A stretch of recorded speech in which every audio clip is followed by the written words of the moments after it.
Good afternoon, everybody. Happy July, and welcome to this month's Medicare Monday live stream here with the Area Agency on Aging. I have my friends from the Senior Medicare Patrol, Jody Roberts, and also with the Ohio Senior Health Insurance Information Program, Amber Cup. Good afternoon, ladies.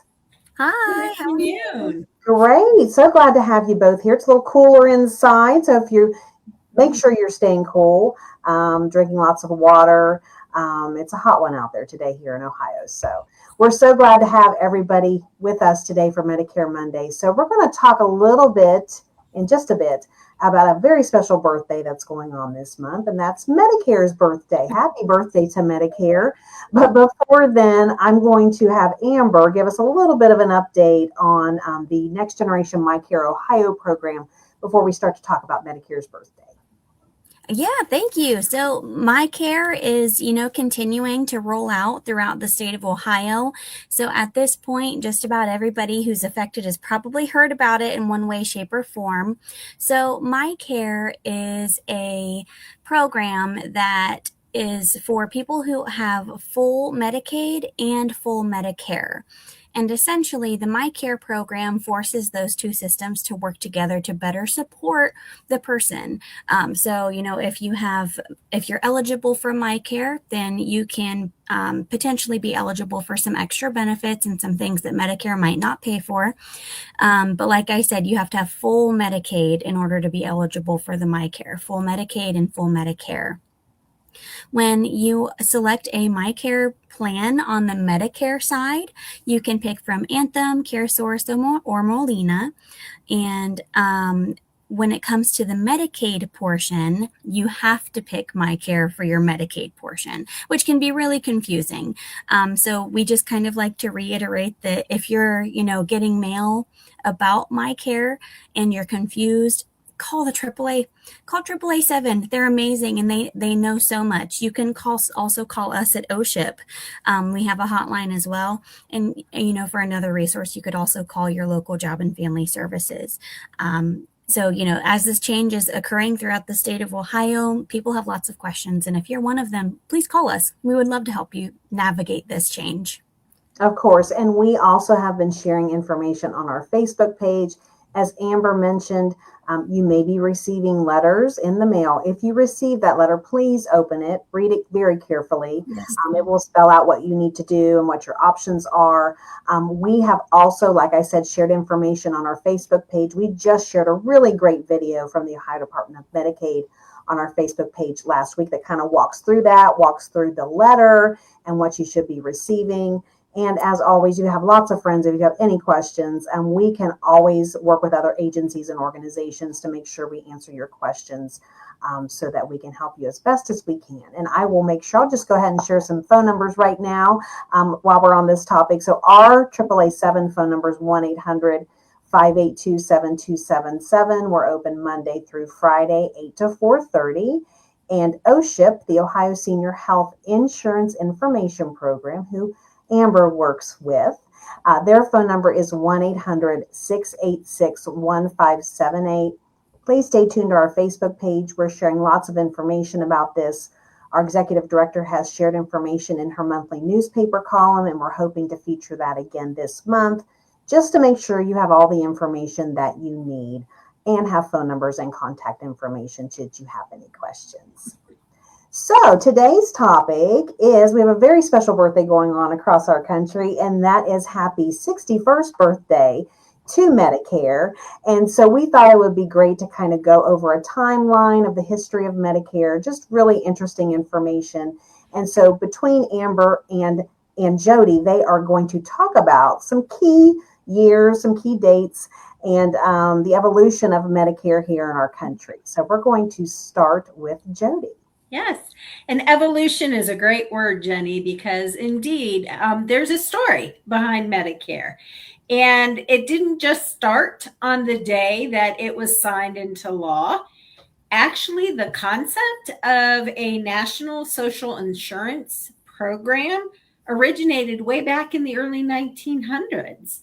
Under Teddy Roosevelt. President Roosevelt was the first to kind of kick around the idea of the social insurance programs as a whole. And when the Great Depression hit in the 1930s, of course, there were more people who saw the need. So for years, it had been a subject of debate and dialogue. President Harry Truman was the first to formally propose the idea of national health insurance. And it even continued to be considered under Presidents Eisenhower and Kennedy.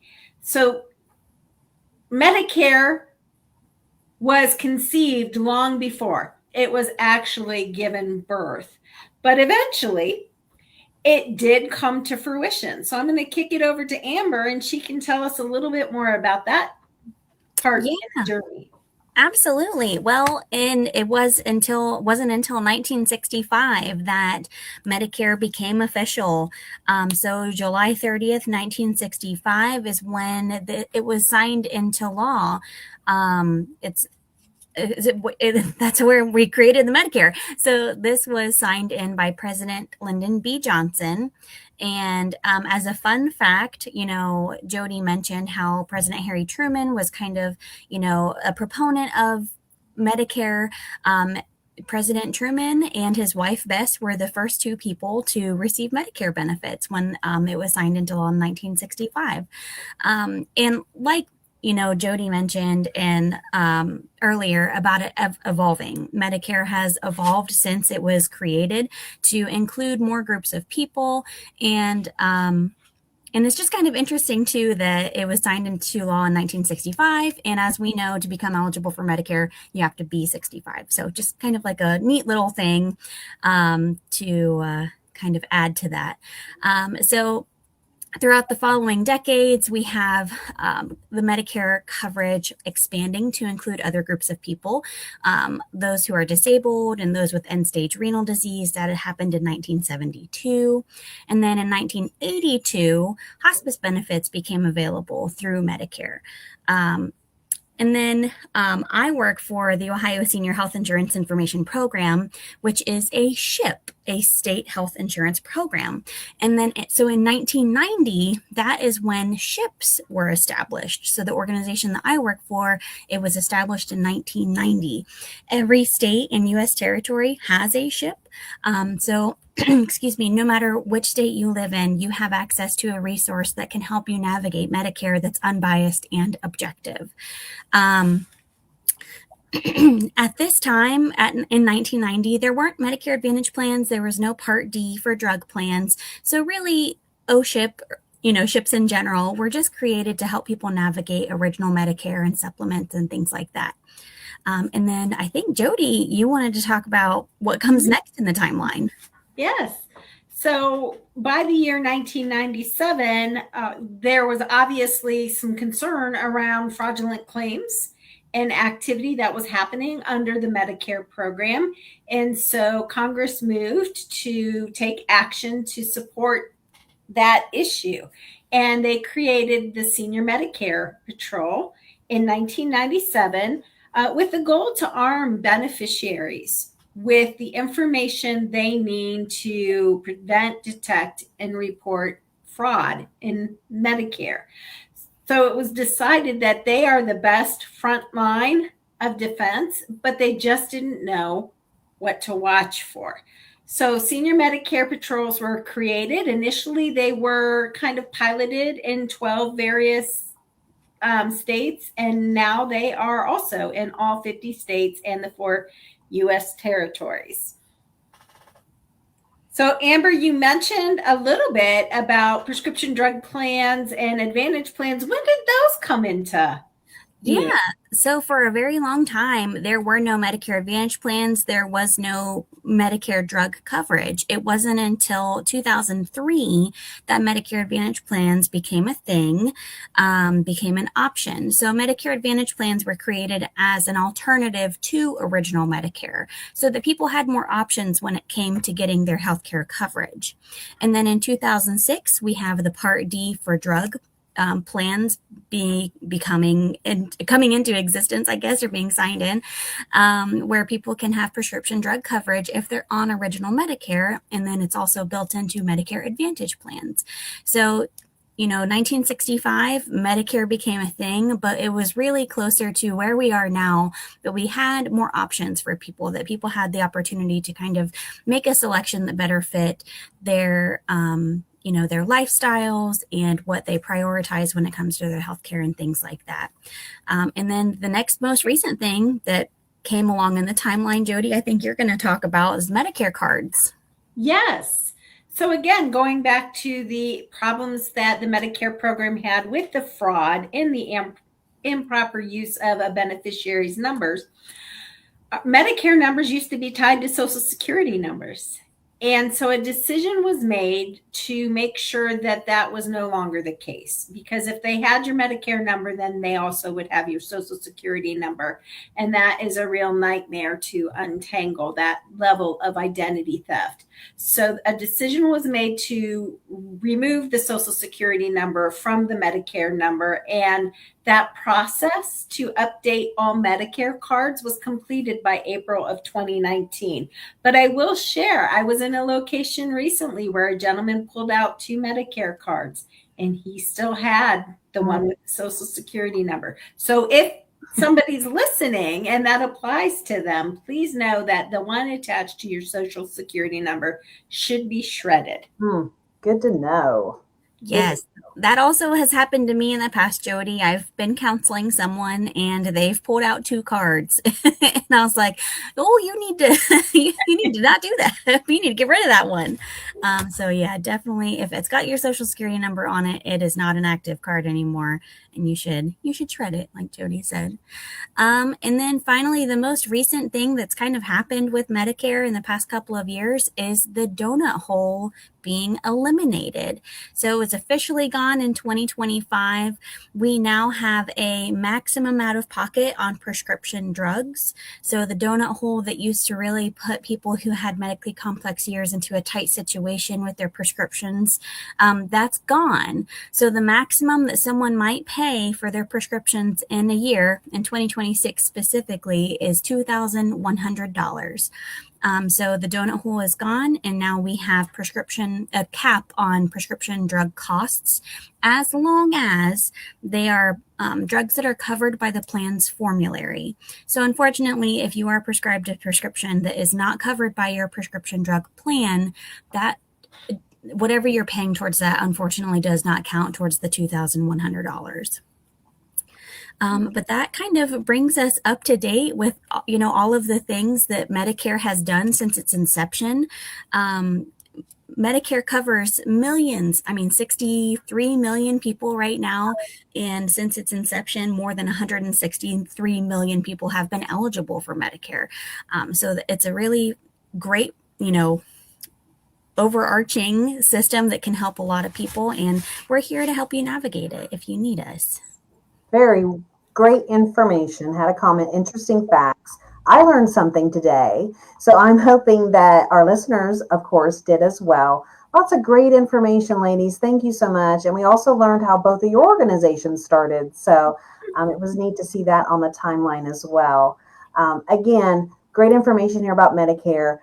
Amber and Jody, they are wonderful resources, experts in the information that they share. Jody helps provide information about frauds. Her group can help you if you feel you've been a victim of a scam with Medicare. They can help you get you a new number, educate others so that they aren't a victim as well. And most importantly, we always want folks to know, please don't feel ashamed.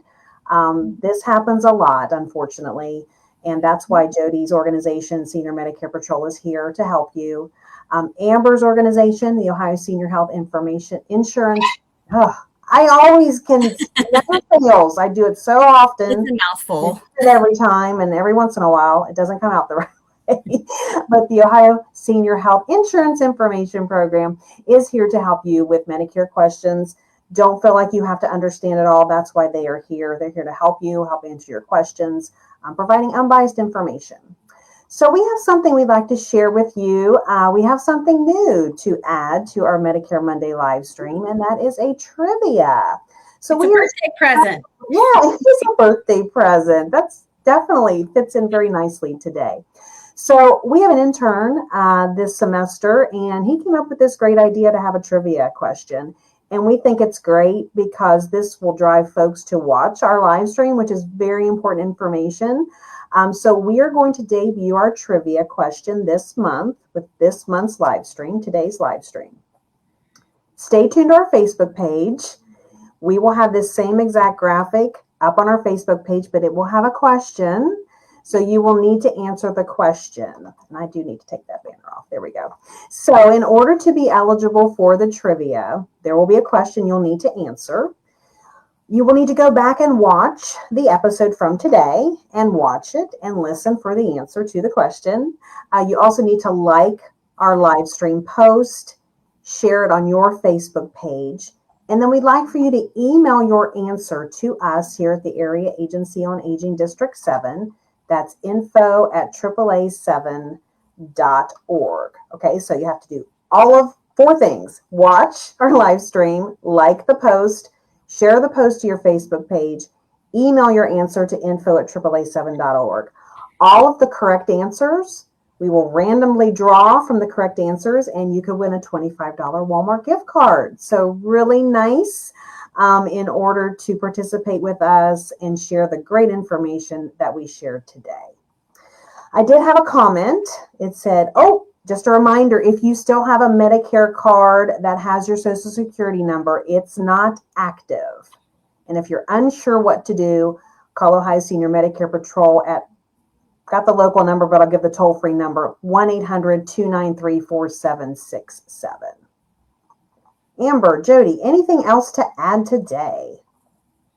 No, but thank you, as always, for hosting us and inviting us on so we can help spread awareness that we are here and available to help when needed.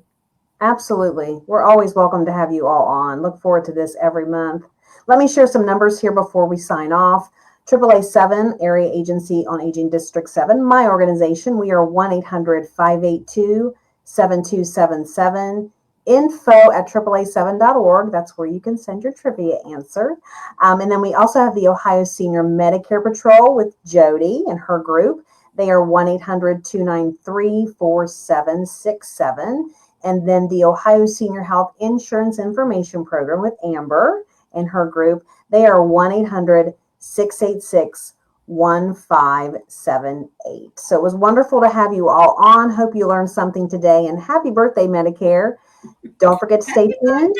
Happy birthday. All kinds of great things. Stay tuned to that trivia question, and we hope you answer, and good luck. We'll see you next month. Take care.